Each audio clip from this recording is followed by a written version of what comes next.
It sometimes seems like I don't have feeling desires. I have should desires or desires because of the contrast, but it doesn't seem to be authentic. Well, here's the thing. Something's going on in life, so you know what you don't want. You're launching a desire, but it's not a desire that you could necessarily articulate, and it's certainly not a desire that has enough momentum that you could recognize it.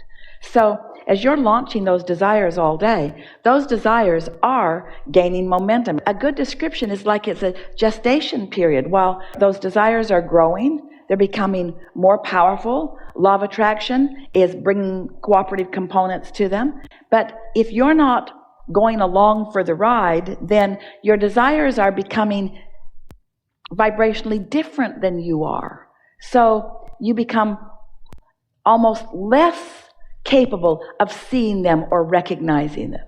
That's why we're encouraging naps. It's why we're encouraging meditation. It's why we're encouraging as much positive distraction as you can find, because you may very well accidentally stumble into the receiving mode if you're not working so hard on beating the drum of trying to fix things. And so as you find yourself in that receiving mode and then something wonderful occurs to you, that's your awareness that at least for that moment you're in the receiving mode. Otherwise, the idea couldn't come. So if you're saying, well, that doesn't happen very often, what we just explained is the reason for it. But more and more, especially now we've had this conversation, it will happen. You will feel your conscious awareness of that. And then as you acknowledge, and this is something that we would like you all to acknowledge, once a desire has occurred to you and you feel that exhilaration of, ooh, I would like that, you're well along the way to receiving more and more impulses about it to bring it about, you see. It's just a matter, and a lot of people do this. I know what I don't want, I know what I do want. I would so like to have more money, but I don't have enough. And more money would feel good to me, but it's been hard for a long time, and I hardly know anybody that does. And the more you beat the drum of where you are, the more you disallow yourself to be a match to what is gestating and growing in this vortex. It really is that simple. So you have to find some way of hooking in to something that feels good. You don't have to feel good about money, and you don't have to feel good about health, and you don't have to feel good about Democrats or Republicans. You don't have to feel good about anything specific, but you can't feel bad and let the things that you want come to you. So while we say, find one thing that feels good and use it as your reason for being in the receptive mode where all problems will then be solved, most people instead find the one thing, even though there may be many, that make them feel uncomfortable, and they use that as their excuse to deprive themselves from the receptive mode, and then not being in the receptive mode becomes the big problem, you see. It always is. We don't know of anything that anyone wants. A pile of money, a material object, a relationship, a circumstance, an event, everything that you want is because you believe you would feel better in the having of it.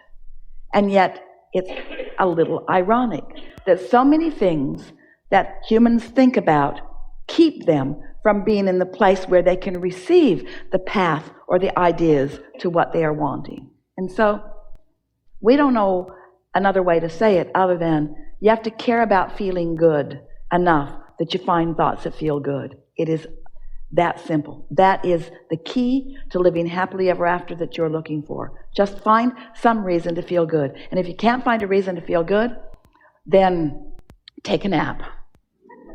And when you wake up, look for a reason to feel good. And if you can't find a reason to feel good, take another nap. And when you wake up, look for a reason to feel good. And if you can't find a reason to feel good, take another nap. And pretty soon, within a year or so, when you wake up, you'll find something that is easy to feel good about. And as you begin fixating on that, so that you're feeling good more of the time, then it sort of breaks loose. Sometimes people said, and some of you have experienced it, when you first begin hearing us or something like this, where you're understanding that your thoughts matter, and so you are more deliberately directing your thoughts to better feeling things, then avalanches of things that you've been wanting for a while begin to flow into your experience. Did you have that experience in the beginning? Where just for a little while you believed in your ability of positive focus, and you focused positively, and things did turn around for you at first. And then, after a while, it's not as evident. And we say it's like pulling a rubber band back. When you let go of it, it's going to go pretty far. It's like putting a lot of things in your vortex and then chilling out, and a lot of things are ripe and ready to receive, you see. But you didn't come just to want and then receive, and then want and then receive, and then want and then receive. You didn't come to say, I want $1 million, boom, there it is. You didn't come to say, I want a relationship. Oh, hello, I've been waiting for you for a second. You came because you knew that life would help you choose for yourself, and then you wanted the exhilaration of toning yourself or tuning yourself to the frequency that would allow the cooperation of the universe to yield it to you in this incremental, delicious dance all along the way. You say things, most of you don't mean it, that the joy is in the journey, but the joy really is in the journey, because there's never going to be an ending to what you are desiring, you see. So when you get on the other side of this just a little bit, and you begin to notice that you can set an intention and, to watch how quickly the universe will yield to you the things that you're wanting, it is a wonderful thing to see. Simple things, not big world-changing things, although those are your capabilities as well, but just these everyday things that just make things go better for you. Esther and her friend got off the airport in Minneapolis to change planes, and they were at A gate, and their departing gate was at F gate. And Esther just had a feeling when she saw F gate is probably far. F probably means far, far, far away. It's just the impulse that she had when she realized that. And so she looked around, and there was an airport employee sitting on one of those motorized carts. And Esther looked at him, and he looked at her, and Esther looked at him, and he looked at her. In other words, Esther knew she wanted him. She really wanted him, and he knew Esther really wanted her. And he smiled at her, and she says, "Is F gate far?" And he said, "Yes, get on. Get on." And they rode and rode and rode down this way and over there and down there. And Esther saw miles and miles of people dragging their bags through the airport. Miles and miles. It seemed like they rode on that cart for 10 minutes. Esther was the horn. Beep, beep, beep, beep, beep, beep. People had to get out of the way. It's a long way. It's a long way. But the universe yields. The universe yields to you what you want and what you need, when you want it and when you need it. It's just a never-ending stream of those wonderful opportunities for you. And even with Esther, often you miss the opportunity for something wonderful to happen because you're fixated on something not wonderful that's happening. And that's the key. You got to not notice the things that aren't so good and give your undivided attention to things that are so good, so that you're tuning yourself to the receptive mode of more good things.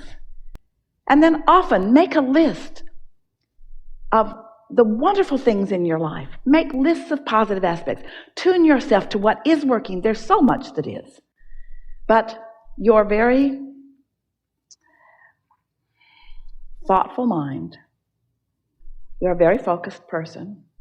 You are an objective, reasonable person, too. You've trained yourself to be that way. So you've trained yourself deliberately to weigh the pros and the cons and the pluses and the minuses. And, of course, that's all part of decision-making. But humans, we love you so much. You're so stuck in step one. It's time for you to let go of the cons and the minuses and give all of your attention to the pluses and the pros. Give all of your attention to the things that feel good, and then watch how the slightest tweaking of your vibration can tip the balance on the fulcrum, and wonderful things will become predominantly obvious to you. New things. One quick follow-up about good feeling thoughts. At times when I have a negative feeling thought, and I say, Esther says, reach for a good feeling thought. I don't know how to do that or exactly what that is. Well, sometimes you can't find one. Esther started these days, since this driving analogy, to say to herself, rumble strip, because what picture that paints in her mind is, here's a rumble strip, and right now it's easy to just get back in my lane. But if I don't, then rumble strip and all four wheels are on the other side, and then off we go in conversation and da-da-da-da-da-da-da-da, until she suffocated herself right out of alignment, you see. And so it's being sensitive at the early subtle stages. The sooner you realize you have negative emotion, the sooner that you can do something about it. But really, while we've been teaching that and things like that for a very long time, because we know that you can do a much better job than you are doing, as the focusing being that you all are, that you could focus yourself in a more positive way, we also know that law of attraction is going to give you more stuff that's like what you're thinking about than the other. So it's logical that you would go down that negative trail for a little while until you either sleep or something happens to help you to make a stronger decision. So the key, really, the easier key, is to get out ahead of it. So you wake up and you don't feel bad. That's the time to start thinking the good thoughts and getting the momentum going on them, you see. So just wake up every morning with that intention and then watch what happens with that. Sometimes I wake up with the effect of negative, bad dreams. Is that an indication that my mind is just continuing? It's an indication of where your momentum has been. Okay. That's all. It's not an indication of where your thoughts must be, but it's an indication of where your momentum has been. And so just say to yourself, well, I'm changing that gradually. Say nice things to yourself, all in good time. And I'm getting the hang of this, and I have an understanding of how it works, and I'm not excellent at applying it, but at least I understand the basics of it, and I'm getting better and better at it, and my life's pretty good in this way, and this way, and this way, and this way. And I don't have to solve all these problems at once, and most of the things I worry about are not even my problem to solve anyway. And life is going along well for me, and look how well I'm living, and I'm happy about what I know, and I'm glad to know this, and I'm glad to know what negative emotion means, and at least I can do something about it. And sometimes it's easier to do something about it than others, and sometimes it's just harder, and sometimes if there's a lot of momentum going, I just give in to the negative momentum. Why fight it? Here's something that we've been saying to Esther recently, and this is a really important thing. Law of attraction is the one who is responsible for the harmony. So if you've got some negative thoughts going on, law of attraction will bring you more thoughts that harmonize with those negative thoughts. Just like law of attraction will bring you more thoughts that harmonize with your positive thoughts. It's not your job to make yourself right with everything that exists. You can't. There are all kinds of people with all kinds of different intentions that you don't want to ever harmonize with. And this was something that was a big misunderstanding for Esther, because she thought that what we were teaching was that she was supposed to take someone that she couldn't find any vibrational alignment with and do enough focus wheels that she accomplished vibrational alignment. Even though we've been telling her for a very long time, her and the rest of you, that when you find alignment with who you are, one of two things will happen. Either the person or the situation that is the problem will acquiesce to what you are wanting, or they will vibrate right out of your experience. In no case did we say that it is hers or your job to find harmony with things that are not harmonious, you see. So we want you to just give yourself a break, but we also want you to stop beating up on yourself with unharmonious thoughts, because there's no point in torturing yourself with things that just don't feel good. And as you care about the way you feel, then it becomes easier and easier.